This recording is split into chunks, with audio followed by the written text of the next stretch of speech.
Assist aliyoipiga Michael Olise bwana mdogo kwa Harry Kane ya kuweza kuifunga Real Madrid chuma cha pili, basi imekuwa ni assist ya kihistoria kweli kweli, na hii ni kutokana na kwamba Michael Olise amekuwa Mfaransa wa kwanza kabisa kwenye ligi tano zile bora barani Ulaya kuweza kufikisha assist 25 ndani ya msimu mmoja. Bwana mdogo Michael Olise akiwa na klabu yake FC Bayern Munich msimu huu hapa ameweza kufikisha assist 25 kwenye michuano yote aliyoicheza, na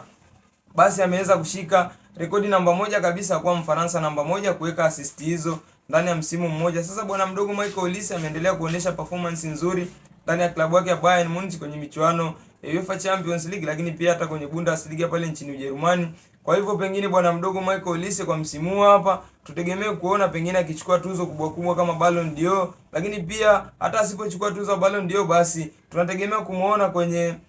ile rate ya Ballon d'Or, basi anaweza akawa ni moja kati ya wale wachezaji watakaoingia hata kwenye top 3 ya kuchukua tuzo ya Ballon d'Or. Bwana Michael Olise ameendelea kuonyesha performance nzuri kweli kweli, na ni bwana mdogo anayekuja vizuri hata kwenye timu yake ya taifa ya France, anaendelea kuperform vizuri. Kwa hivyo Michael Olise bwana ni moja kati ya wachezaji wakubwa kwa hivi sasa ulimwenguni, na Michael Olise wengi wamekuwa wakimcompare na bwana mdogo wa FC Barcelona Lamine Yamal, lakini Michael Olise style yake ya uchezaji na Lamine Yamal basi pengine inaweza zikawa ni style tofauti, lakini kwangu mimi naamini ya kwamba basi wote ni wachezaji ambao wana perform vizuri na ni wachezaji ambao basi wana viwango kweli kweli.